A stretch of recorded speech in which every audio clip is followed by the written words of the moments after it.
trying to dig yourself out of a hole rather than coming clean, quote unquote, right off the bat, saying, and if you're going to fail fast. If you made the bad decision and you realize it's the bad decision, man, stop beating your head against the wall for another 4 years. College football fandom is the craziest thing I have heard. I probably value the relationship component more, particularly with my team and the culture that we've built here within the organization. Welcome to Keep Hustling. Welcome to Keep Hustling, where we are going past the why to get to the how. I'm your host, the always hustling Aaron Gordon, aka NY Risk Advisor, aka Mr. #Keep Hustling.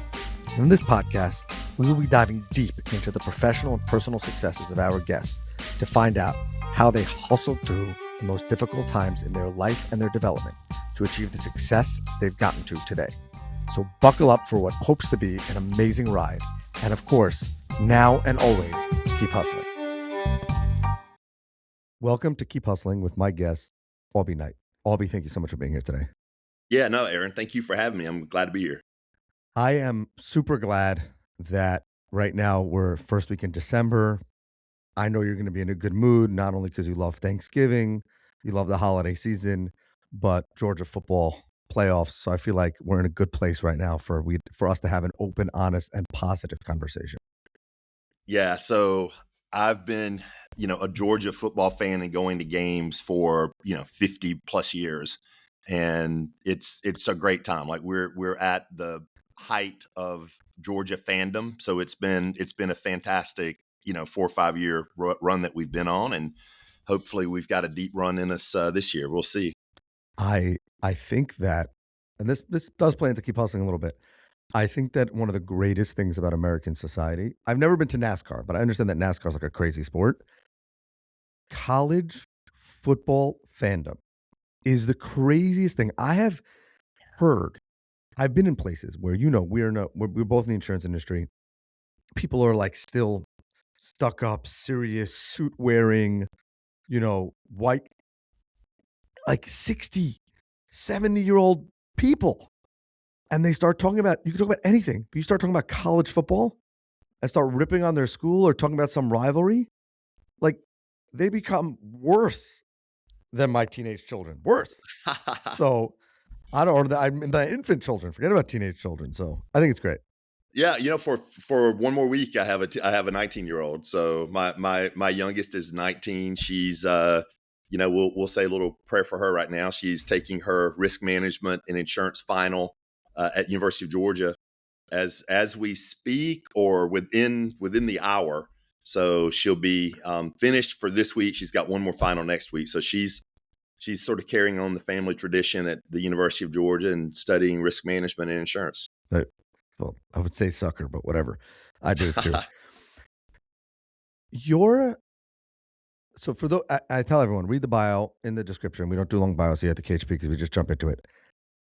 If there's one thing that I can say about Aubie Knight, it's the guy who shows up everywhere to give back a little bit or a lot of it to anybody who's willing to listen, take it, or do it. We saw each other in New York.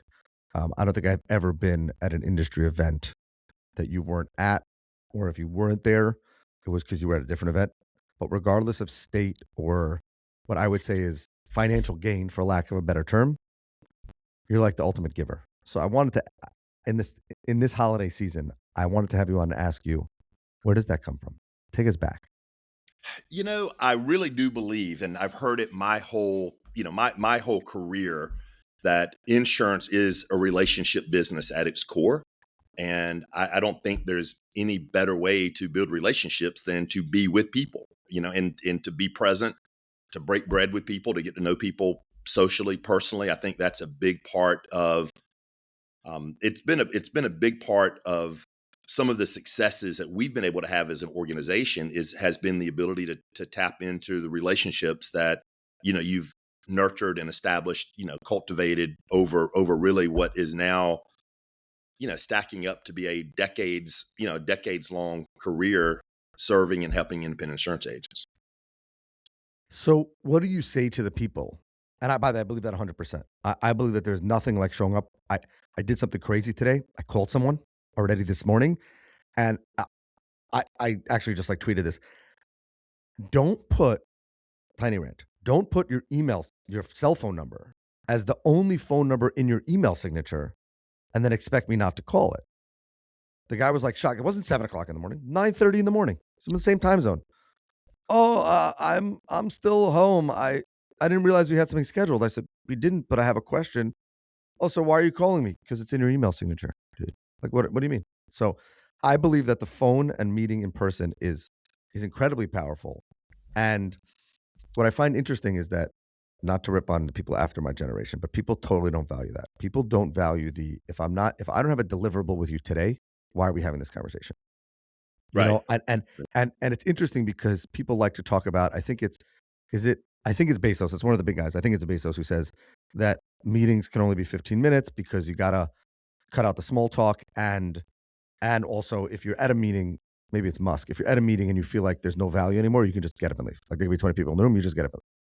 And who am I to say? I'm not a multi billionaire, but unless you're a multi-billionaire, it's really difficult to say that relationships should just be built on, and a career can be built on just transactional Outcome, right? The interactions. outcome from that, from that specific interaction.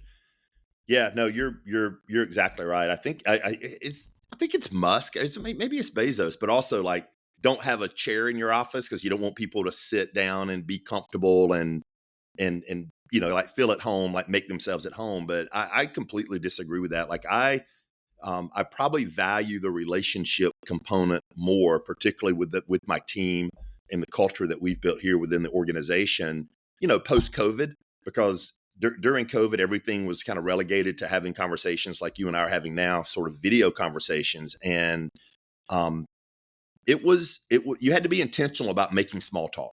Right, you had to be intentional about that, and you just forget. Like I had a member of my management team who was pregnant during COVID, and I would only see her, from like here on our video meetings, and you sort of forget that she's pregnant, and you don't ask, well, how are you feeling? When's, remind me when the baby's due, that sort of thing. And then, she came into the office to pick up something one day, and I'm like, holy cow, I forgot, like you're about to pop, you're about to have a baby, and I talk to you every day, and I'd sort of forgotten that.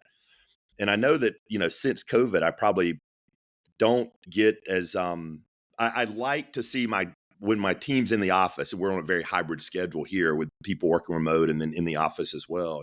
I like to see people having that water cooler talk now and talking about, what activities your kid doing or what show are you binge watching, because that's how you build relationship, right? And that's how you get to know people. And you can't trust people unless you know them, and I think that's a big part of culture and having effective teamwork. And So I think, and then I think people perform better. And it's interesting because as soon as you bring up the COVID thing, a lot of people forget it. It's funny. I was talking to my kids yesterday, and my daughter, who just turned, my son, it was my son who just turned 9, wow, yeah, they were I little. said something about COVID, and he's like, I thought that was just a couple weeks. And I was like, you know what, dude, you have it. Bliss. We had 4 little kids at home at the time. My wife was super mom, super homeschool teacher, video, all that. But what's interesting is you're right. I think people took 2 different approaches. I think that people thought about being intentional then. Right. Now it's, oh, I might see you once a week, so I don't need to be intentional the rest of the time. Or I'm going to see you in a couple of weeks, so therefore I don't need to be intentional about making the time. And I find, myself included, that I could go a week without talking to some people on my team because you get busy. And if we were in the office, I would just be like, you know, hey Lou, what's up? What's Right. going on? Like, how's it going? You know, I see you're drinking a lot of tea. Everything's okay? Is the winter getting to you? Like, how's the heat in your house?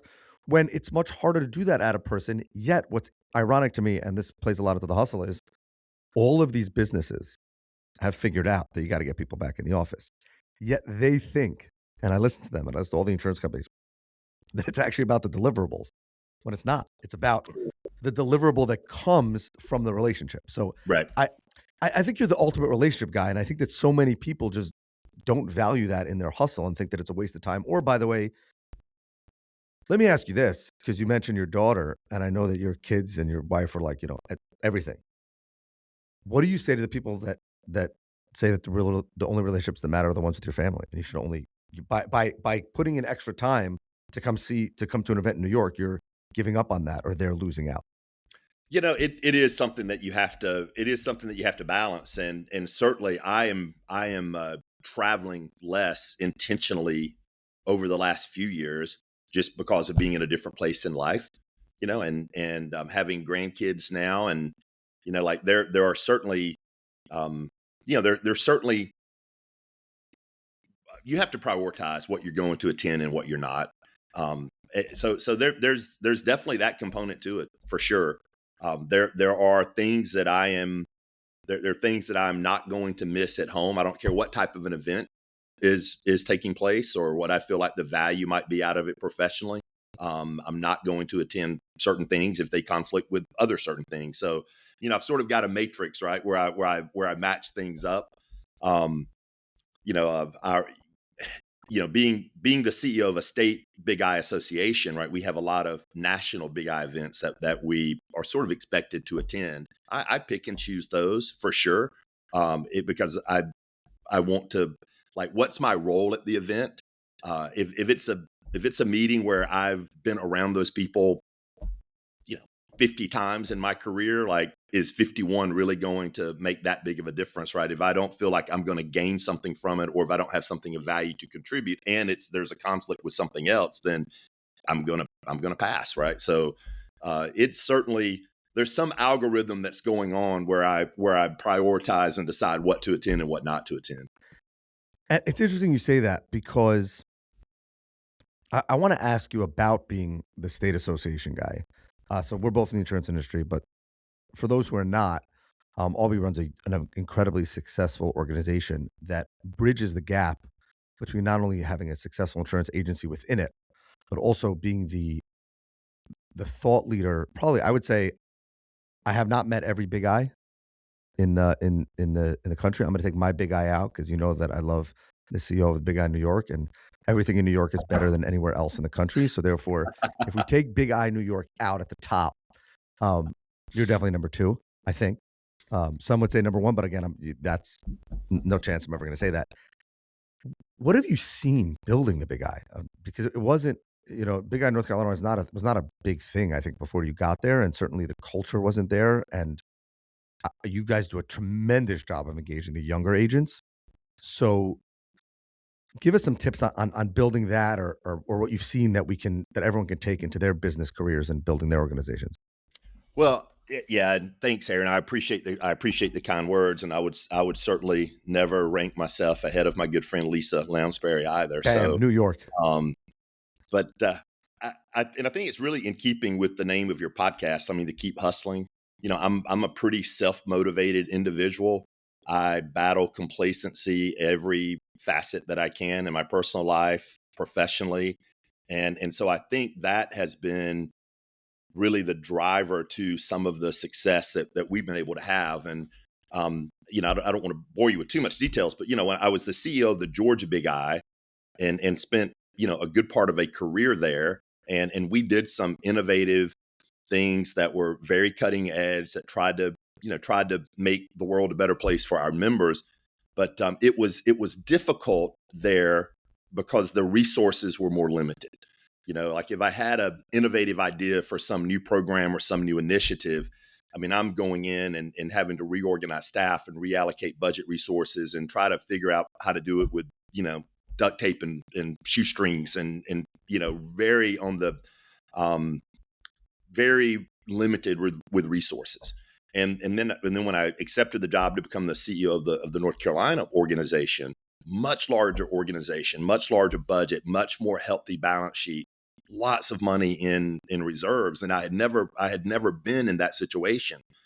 And so I just started having conversations with my board about, okay, why do we have all this money sitting around? Like, what, like we should be operating like a well-funded startup, right? We should be operating and putting and using those resources, like, and this is sort of a line that I've adopted over the years, because I speak to a lot of Big Eye Association board of directors and my counterparts. Like, you have got to stop looking at your reserve fund, at your balance sheet, as a trophy, and it needs to be looked at as a tool, right? How do we put that money to work as And a that doesn't and mean you should be irresponsible in any organization. But if you have it, absolutely. well, if it sits there for the next 100 years, why did you bring it in? Why were you fiscally responsible in putting it in saving it up, especially as an organization, if you're not going to grow the organization or do the things that you want to do? No, 100%. And if it's just sitting there and all you do is look at it and, shine a light on it and, celebrate the fact that you have it, but you're not using it, like the only what that tells me is like, what, do you not have any ideas? Like, do you just not have a way, any ideas of how to put that capital to work to add value to your association, to help your members, to make their lives better, to make them more successful in their businesses? Like, Or are you scared potentially? or are you just scared? And so I had a board member in here in North Carolina that when I started, who was respected, ultimately had the ultimate level of respect from his fellow board members, and he was, in some ways, he was very much a traditionalist and old school. But man, he got the message. Like when I started delivering the message, like we need to look at this money as strategic, and we need to start investing that money in our members and our value proposition. Like he was all in. And so I'm a big I'm a big reader, and reading a lot about change management. I think, like one of the big aspects of change management is like you have to create urgency. Like, why is change important? And then you have to build allies, right? And so I was able to build an ally with a super influential board member who really helped me navigate that landscape with my board. And now, I've been in the North Carolina for 11 years. Like everybody on my board, like they're young, they're innovative. They come to board meetings absolutely energized to hear new initiatives, to start new things, to take calculated risk. And it's been fantastic. Well, that's awesome. And I have two things that I want to unpack there. First, I think it's interesting that you said that the older, well respected, long time, correct me if I'm wrong, but more tail end of the career doing this as a way to kind of just pass on, but pass on the legacy, but just kind All of those things are true. Yep, pros, everything you just said. coast, right? Became the biggest advocate for change and growth. It's interesting to me because so many people are scared wherever they are, personally and professionally, but especially professionally, to rattle the cages of the old timers when really those can be the best mentors. And by the way, when this guy buys in, no one on the board is going to say he's an idiot. Right. He's the new guy who wants to change everything. He doesn't care about North Carolina. He's a young kid, or he just started, and therefore it's the ultimate buy-in when most people are scared to get to that. No, you're 100% right. Like he was the perfect ally for all of those reasons that you just listed. But yet one would think, or you probably would thought when you came in, like, oh, I'm gonna have a hard time with this guy. So I find that interesting. Yeah. I may have thought that. I would have been guilty of stereotyping, people based on, age and gender and whatever other affiliations that you want to. But But I think it's important that you hustle, meaning that's keep yeah, hustling, right? Is saying, I believe that this could work. In order for this to work, I have to take this step, which according to all the boxes in my head or my stereotypes is not going to work, but I still have to take the leap and look at work. So that's what I think is yeah, amazing. I want to ask you though about you said something interesting about resources. What would you say to the person who is at the organization that doesn't have the resources, but yet still wants to be innovative and have change and be able to make an impact to grow that? Like you said, healthy balance sheet. There has to be someone at every organization who takes the leap and says, here's what we're going to do. How can we do it? How can we be innovative, even though we aren't the biggest company with the biggest balance sheet, the biggest organization? right. Well, one, you have to take the approach that I did in Georgia, and that's have to prioritize things and make sure that you're not spending resources on some sacred cow or something that no longer makes sense for you to do, which a lot of organizations are. Right? A lot of organizations have legacy programs.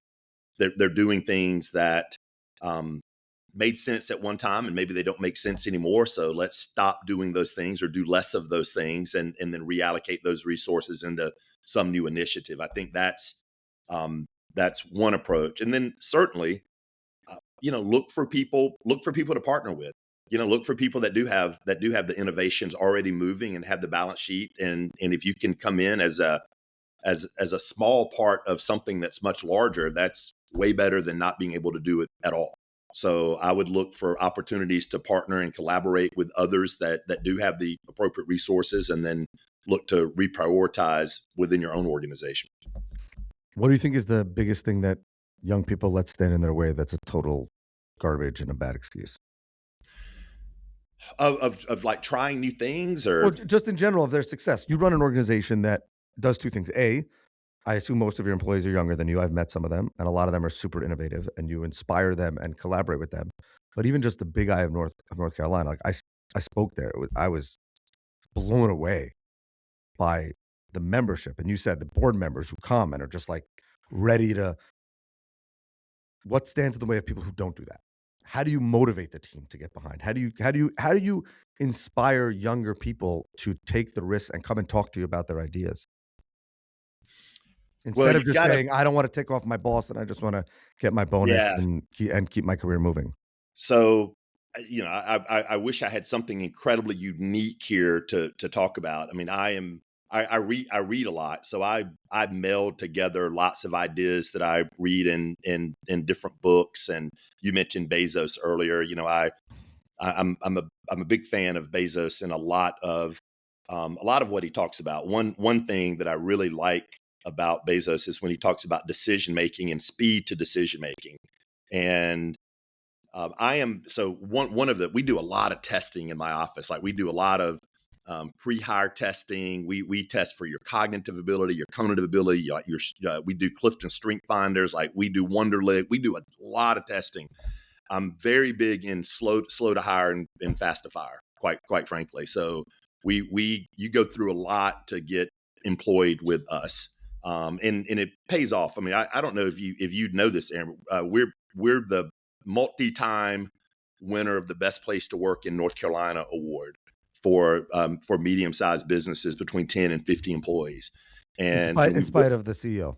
Yeah, right, exactly. We've built this incredible culture here. And one of the tests that we use is called the Colby. And I'm a low fact finder. Like, I don't need a ton of facts to make a decision. And some people do. Some people are really high level fact finders, and that's fantastic. You want them to do research, and you want them to really look at the granular detail. But the way that Bezos talks about this is, if it how many facts you need to gather and how much time you need to take in deliberating a decision depends on whether you're walking through a one-way door or a two-way door, right? If you make a decision and walk through the door and it was the wrong decision, and you can easily take a step back and back out of the room, then go fast, make a decision. If once you walk into that room, the door closes, and it's not going to be easy to walk back out, then you need to be more deliberate, and you need to make sure you've done more due diligence. So, you we try things that don't work, and we haven't added. We embrace change, and we're not afraid of failure. And I think everybody in the organization knows that. So one of our core values is innovation. So we're going to talk about improvement and changing workflows and adding new tools. And we are currently, you mentioned the agency that we operate here. I've got a team in the next room right now undergoing training for our new agency management system that Oh, we go no. live with on Monday. And Are you providing you're, alcohol? oh gosh, well, it's been lunch Therapy, every day. alcohol, or Chair massage massages, or chair the massage, whole the whole thing. thing. Well, you'll get a kick out of this. It's our third AMS system conversion in 24 months. That means you hate yourself. Yeah, it means we were on a old legacy system, and we made a move off of it, and that move didn't work. So we went back to one of the legacy vendors and one of their new systems, and But you know what's everybody amazing about hated that? it. And now we're going back into another environment. So But I'll tell you what I think is amazing about that. Most people, most CEOs feel that the best way, and I'm not saying that this is wrong, but I think that there's two parts to it. I think that the best thing to do is always just to inspire people, tell them what they did right, rah rah, life is good, and all those things. Yet what I find and what I've learned on this podcast at 110 plus episodes is that a lot of times it's the ability to allow others to fail. and inspire them to fail and, not to steal my own punchline, but keep hustling, that ultimately gets to the most success. That doesn't mean, by the way, that a person could fail 99 times and never succeed that once and they're still going to have a job. But the calculated risks sometimes inspire the staff and people who you want to push the ball forward with you more than saying, well, you had a great idea 3 months ago and we're going to ride that wave. Like, come to me with some bad ideas. Let's try all three. Two are going to fail, but let's get it together. And by the way, equally as important, this is when I failed. And I failed at this, but look, we're still together. Stinks that we have to do this third implementation in 24 months, but we're going to do it together because that's the best way to move forward.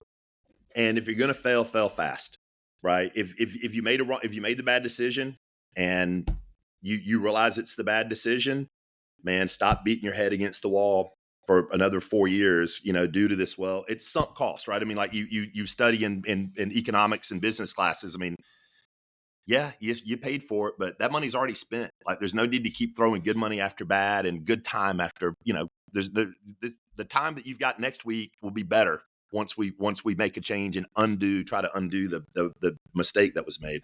And by the way, it's ironic because that's what gets employees in the most trouble. Trying to dig yourself out of a hole rather than coming clean, quote unquote, right off the bat, and saying, hey, listen, I think we messed this up, but here's how we're going to pivot. Like 6 months later, when all the reports are bad and your decision maker and the boss has to say multiple nights because you messed up, is what gets you fired, not the singular, oh, I think I pushed the wrong button one time. Yeah, so right. I find that ironic. Aubie, I could talk to you all day. You're the best. And thank you for having your coffee with me and for being on the podcast and for taking the time and obviously for inspiring me. I would say I'd come back to North Carolina, although I love that airport. I was in Wilmington, North Carolina. What a great little airport. I got in and out. It was fun. It was good times, but I should come visit. As you know, we have a closing tradition on this podcast where we ask our guests to leave us with their favorite motivational, inspirational quote and what it means to them. And I'm telling you right now, if it has to do with Georgia football, I'm going to make you choose a second one. So with that, I will say, Aubie, thank you again for being here. Best of luck to your daughter. If she wants to come to a real city and work in insurance, have her look us up in New York. We'd love to have her. If she wants to stick it out in North Carolina or Georgia or some other city that's not real, no problem. And she can always just be second to New York. If you've got any connections in London, she would love a job in London. No problem. So, Done. yeah. I'll help you out. So, I do appreciate the Georgia football reference. Kirby Smart is a walking motivational speech, and I love that guy. Bradley Flowers just turned off this episode. I show Kirby clips in my all-staff meetings all the time. We will not be hunted at the University of Georgia. We will do the hunting. But since we're talking about innovation and the hustle, I'll leave you with this, and I don't know who to attribute it to, but it's actually hanging on my wall right here. The question is not whether our ideas are crazy, but whether they are crazy enough. And so I do think that that was given to me by my youngest daughter when she was a little girl. Like, she was maybe pre-teenager when she got that to me, but she would always talk to me about, Dad, you've always got these great ideas and you're always thinking about the next thing. And so she saw this somewhere and picked it up for me. And I have it hanging on my wall to this day. But I think that if you're going to have innovation as one of your core values and fighting complacency, you need to keep having ideas. And I love that. Yeah. I love that. This has been another episode of Keep Hustling with my good friend and mentor, Aubie Knight. Remember, do well by doing good. And of course, and always keep hustling. All right, hustlers, that brings us to the end of another fantastic episode. Thank you for listening. Be sure to subscribe to our podcast so you never miss an episode. If you have any suggestions, comments, or even just want to say hello, please feel free to reach out to us on all social media platforms. We are Keep Hustling Pod. Until next time, stay curious, stay hungry, and keep hustling.